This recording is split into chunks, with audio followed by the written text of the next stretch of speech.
Let there be light, and there was light. Okay, words of the said God, the God of Genesis, the God of the 14 gods of Genesis, or should we say the 13 gods of Genesis. Okay, so I'm trying a new position on my camera here, so do bear with me. Yes, of course, I'm trying to also show off the new couple, of course, because we are in a new dimension, and this is where it's like people going on vacation, for instance, and they check into a hotel and trying to find their rooms, what have been allocated to them, and familiarizing themselves with the hotel. Where's the bathroom? Where's the kitchen? Where's the lunch? Or the lunch and the bar is usually very obvious, but it's the surroundings, and that's how it feels for me right now. I'm being in this dimension, trying to get my orientation. That's the thing. So it's orientation stage right now. So and people are of course finding people that they get on with, and this is where we are talking about soulmates and flame mates and flame mates, yes, twin flames, whatever it is, and it doesn't necessarily have to be in a romantic sort of setting. It's just when people are really gelling very well together. It could be with a gaze. You just feel at ease with someone. You feel like you have known them for ages. And so this is how it feels for me. It feels really exciting, and I had been excited even before the 15th of May, which is when I believe that the doors will actually shut for entering into this 5th dimension, which is also the 8th dimension. So now what is really requiring here is that we get in our orientation sorted, is getting to understand the principles or the laws, we could say, that we need to abide by. And I believe that those laws really come into where it is said, multiply, replenish, subdue, have dominion, and be fruitful. So I haven't said this in order, but it's that. So basically, it's we could say it's the same foundation that we have had, but we are now fine-tuning that which we have learned. It's fine-tuning what is required of us. It's getting to master. Now we have to acknowledge that we are in the mastership program. I call it the mastership program. I think that's how I termed it in the Crimson Light. By the way, the Crimson Light, oh, it's behind me here, my 2 volumes of the Crimson Light, Bridge to Actualizing Self-Love, and getting onto the bridge of actualizing self-love. So in hindsight, and of course experientially, I see that I was in the 5th and 8th dimension. This is really, really crucial, because in the 2nd volume, I do speak about seeing 8s on top of 8s. And that was really before getting to understand Mother Eve and the journey that Mother Eve had taken us through with the sacrifice template. In fact, we have got a new sketch or new face for Mother Eve, so it's important that I show you.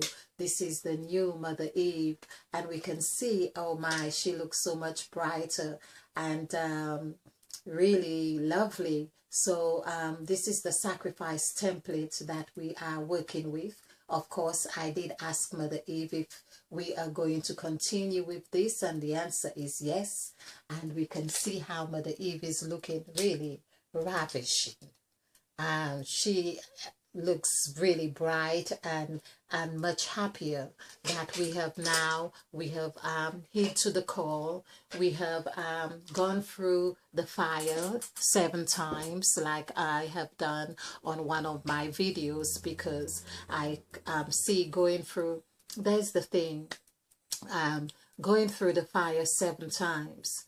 Mother Eve is asking me, is really like asking that I say this.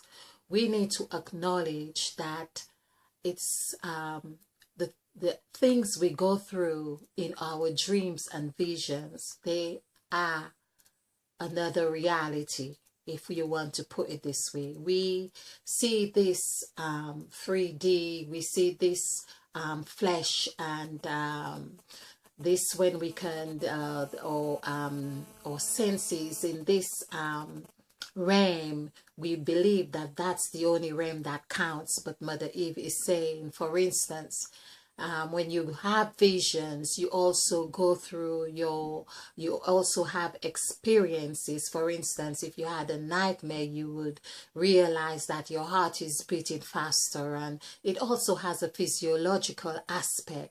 So meaning we still go through all these experiences. It's just that we go through it in another realm.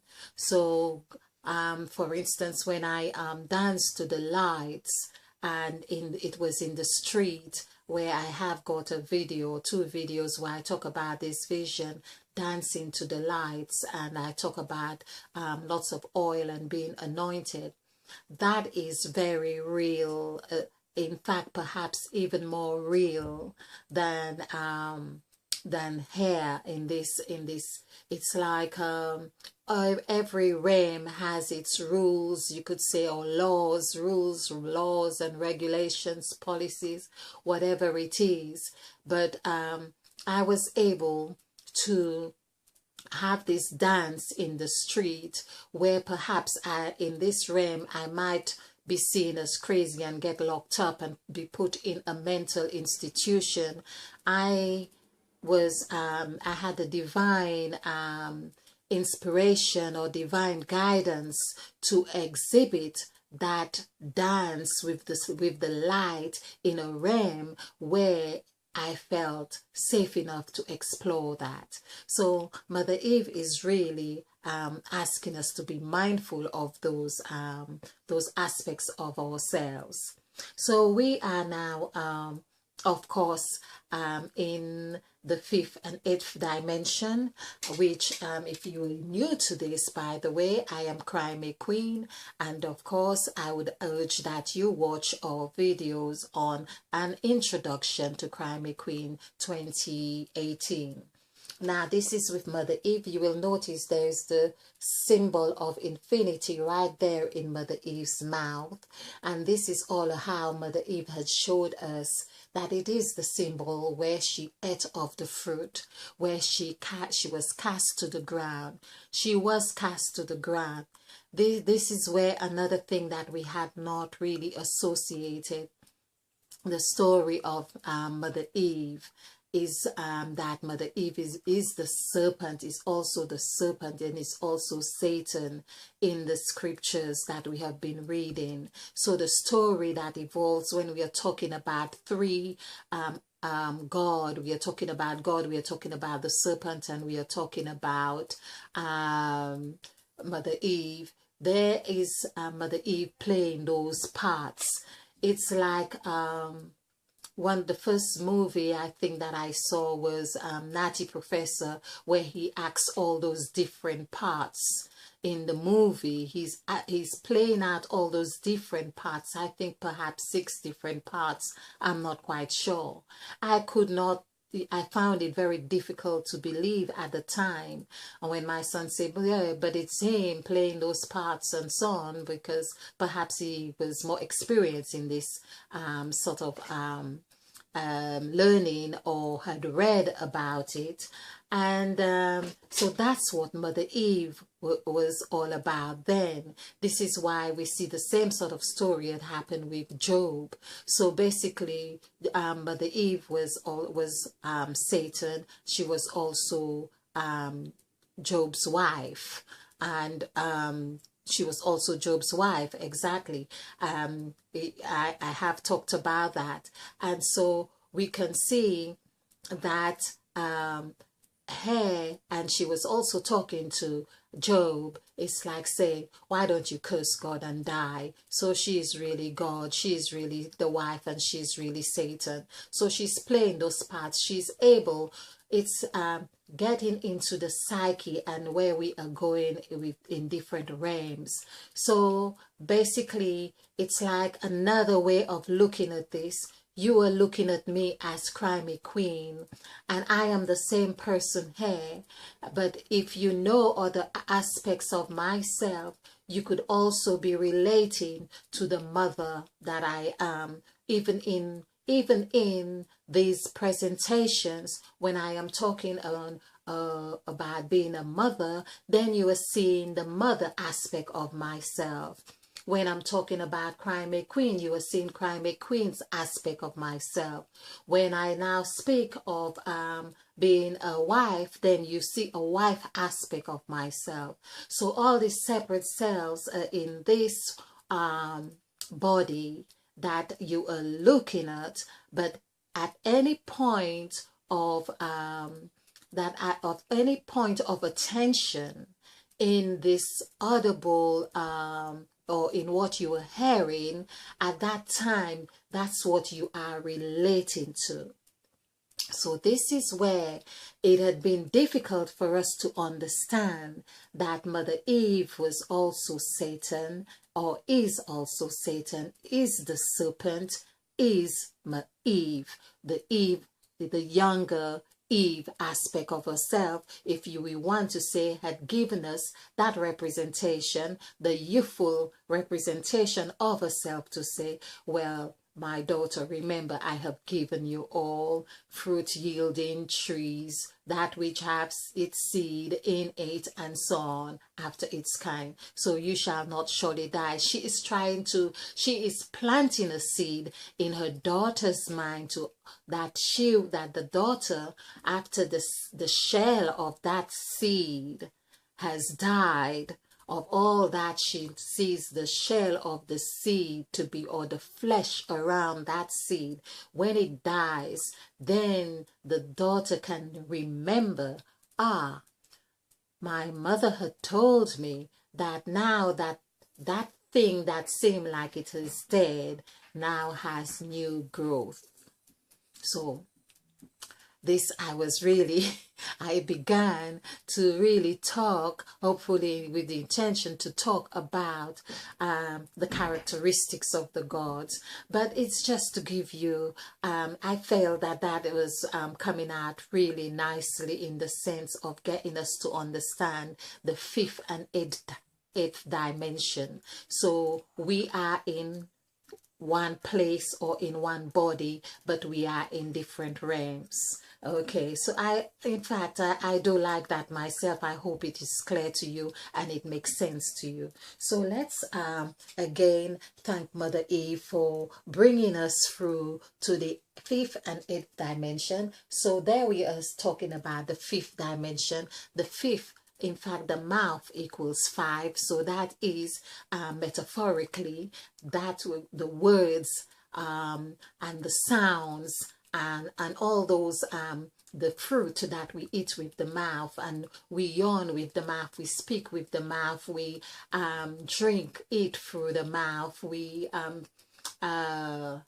sing through our mouths, we burp, we do all those things, and all those things have bigger or ripple effects of their representation of what they signify. So the mouth is really we suck through it, we breathe through it, we blow through it. So it is a two-way channel, we could say. So we can see that in itself is a strong representation of Mother Eve. She can reject and accept. She can be in and out. So Mother Eve is the channel of life, or the flow of life, right there. And this is something for us to acknowledge right there. Mother Eve is really Um, awesome.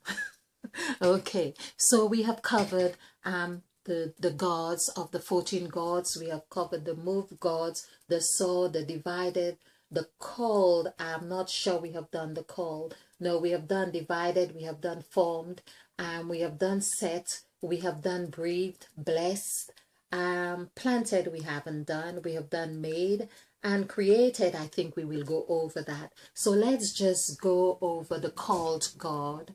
I hope we'll make this one short. And of course, because we will see how all these gods, how they interrelate with one another, and of course we will be covering that again. Okay, so the God who called, so the called God. Wow, so my pen has gone a little dry now.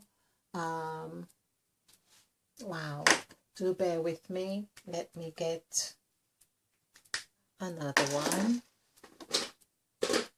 Let's just see.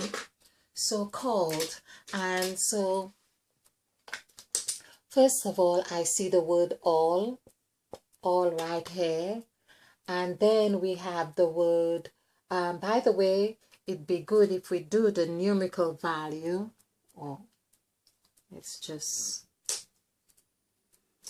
okay, for the word called. So this is 3 1 3 3 5 4. Okay, and the light. Let's see if we can get more light. Okay, okay. And so adding this together, this is 9 and 6 is 15, and 15 plus 4 is 20. 15 plus 4 is 19. So is that correct? 3 3 5 4. That's correct. 9 and 6 is 15.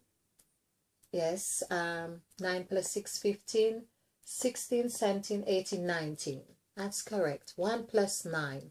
So the God who called really is, again, we could see it falls perfectly with the sacrifice template, which is Numbers 1 to 9.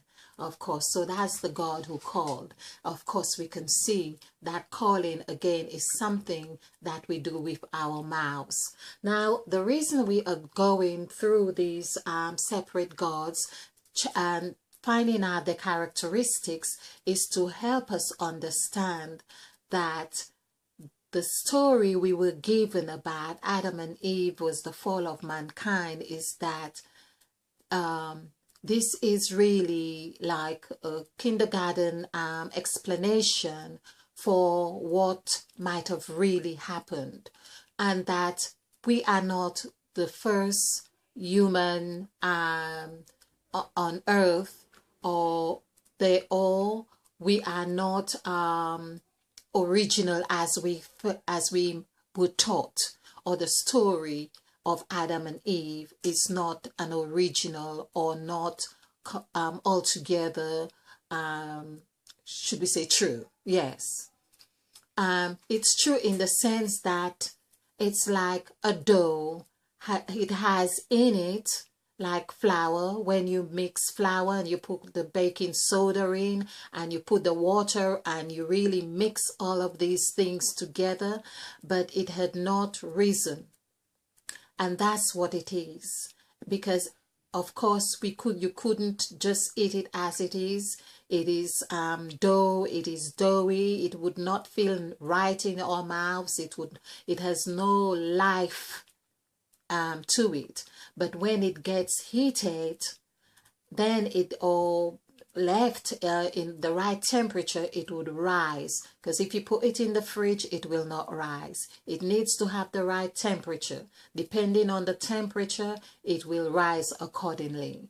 And that's what had happened. So we were given a story, and it was a cold story, like the ice bit in the word sacrifice. So in that story, of course, we have had to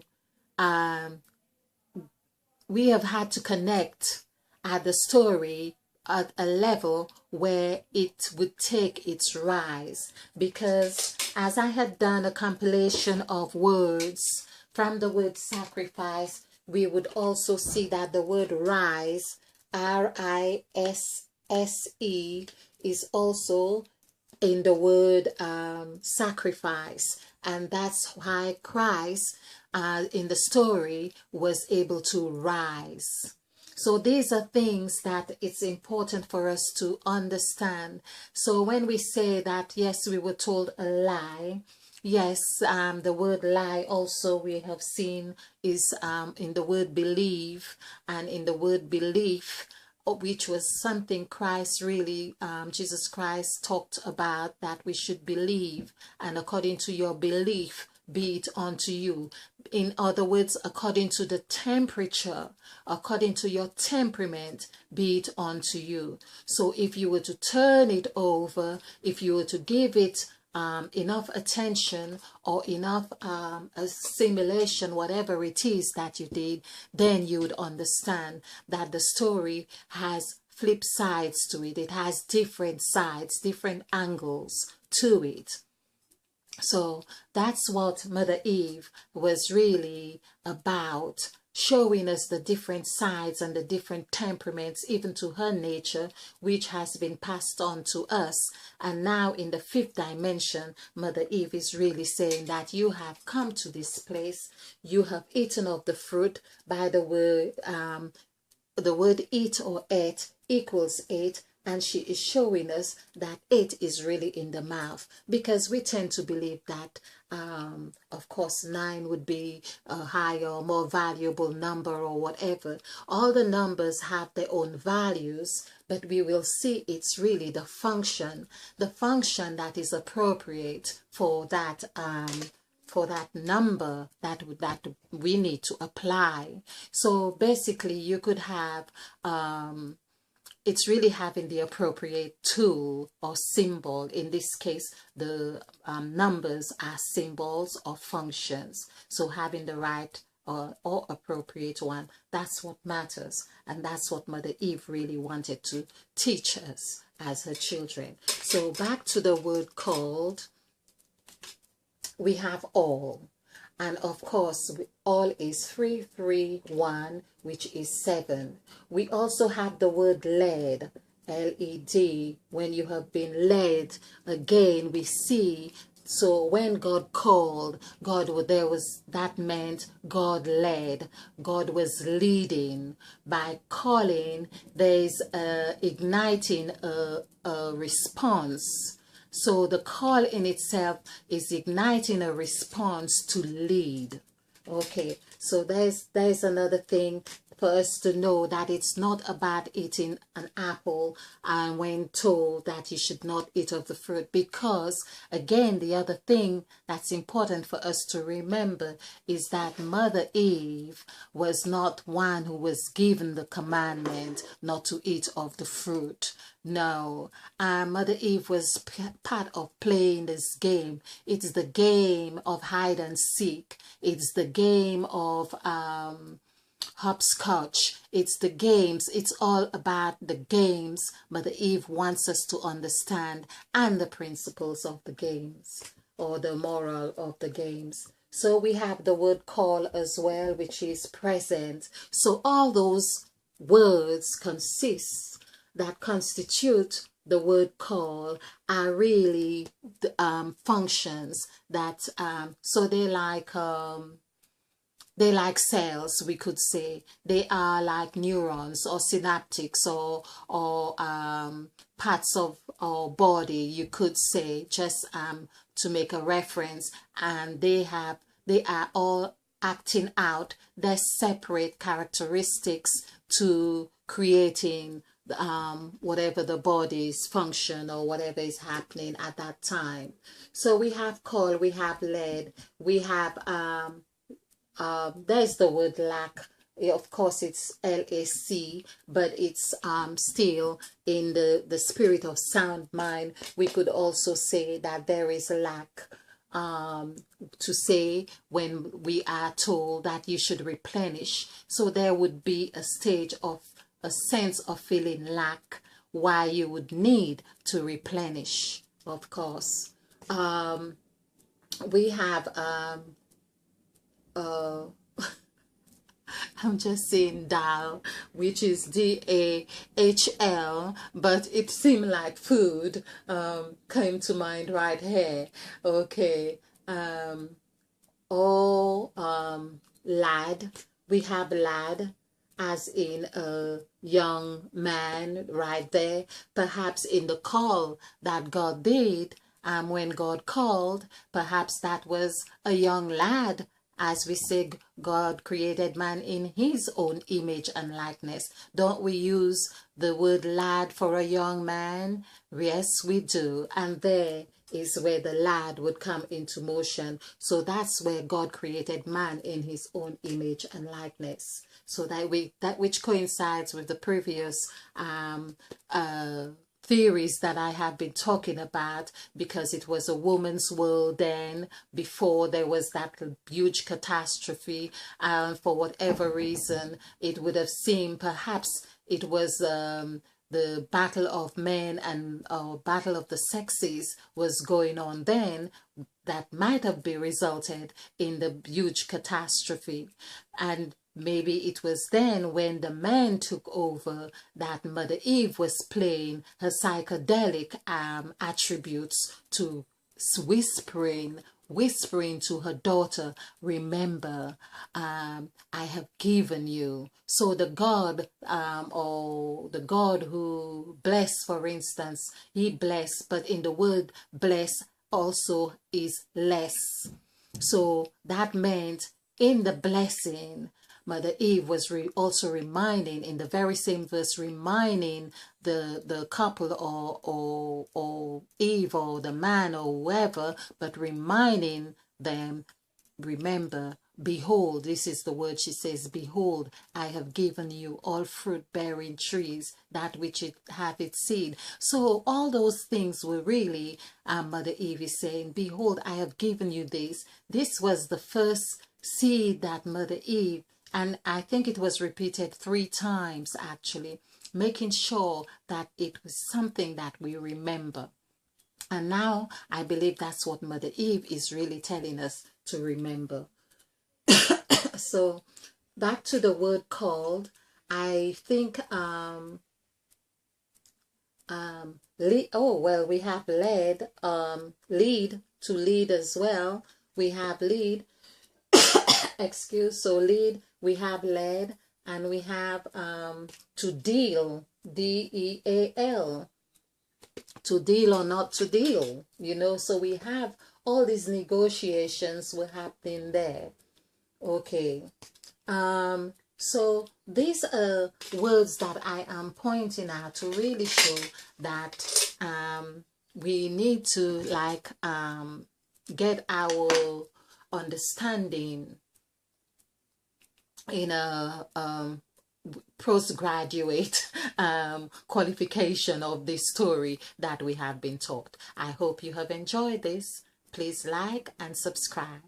And let there be light, and there was light. I just want to cough, so I'm cutting this a little bit short. So thank you for watching. Namaste. And spill over with love.